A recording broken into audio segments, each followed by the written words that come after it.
அன்பு வந்து பெண்களுக்குரியதா அப்படின்னு ஒருத்தவங்க வந்து கமெண்ட் பண்ணியிருந்தாங்க. கண்டிப்பா. ஓஷோ வந்து நிறைய இடங்கள்ல அத சொல்லியிருப்பாரு. அ என்ன அப்படின்னா, தியானமும் அன்பும்.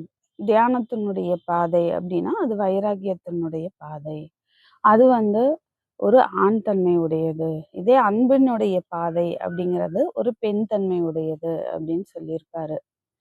அப்போ ஒரு ஆண் வந்து அ அவனுடைய அந்த அன்புங்கிற பகுதி வந்து பெருசா வாழப்படாமயே இருக்கு. அதனால அவன் அன்ப காட்ட ஆரம்பிச்சுட்டான் ஒன்ஸ் அவனுடைய அன்பு வந்து ஓப்பன் ஆயிடுச்சு. அ அவனுடைய ஹார்ட் வந்து ஓப்பன் ஆயிடுச்சு அப்படின்னா, அவன் முன்னாடி எந்த பெண்ணாலயும் போட்டி போட முடியாது. அவன் அன்புக்கு முன்னாடி எந்த பெண்ணுமே நிக்க முடியாது.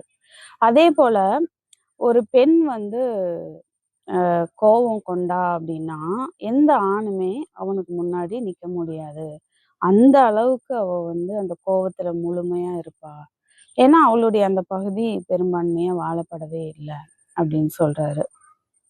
அதேபோல அ பெண்ணுக்கு வந்து பல 1000 வருஷங்களா அ சமுதாயத்துல போயி அவ வந்து அ சில விஷயங்கள பண்ணணுங்கிற எந்த ஒரு கட்டாயமும் இல்லாததுனால, அவளுடைய இதயம் வந்து தூய்மையா இருக்கு அப்படின்னும் ஓஷோ வந்து சொல்லுவாரு.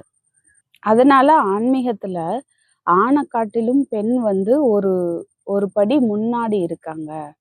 அவங்களுக்கு வந்து வளர்ச்சிங்கிறது ஆன்மீகத்துல ரொம்ப ஈஸியா வந்து கைகூடிடும்.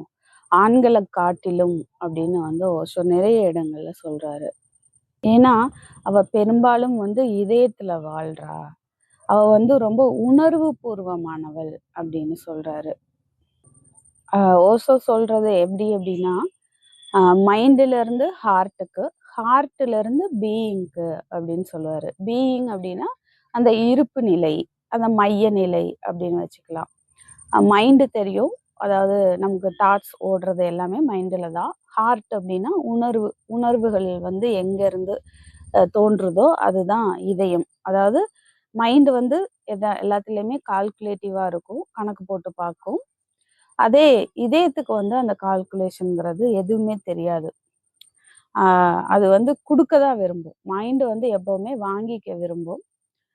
இதயம் வந்து குடுக்க விரும்பும். பகிர்ந்துக்க விரும்பும். அப்ப அதுல இருந்து பீயிங்க்கு மூவ் ஆகணும் அப்படின்னு சொல்லுவாரு ஓஷோ. அந்த இருப்பு நிலை தான் உன்னுடைய உண்மையான வீடு அப்படின்னு நிறைய இடங்கள்ல ஓஷோ சொல்லுவாரு.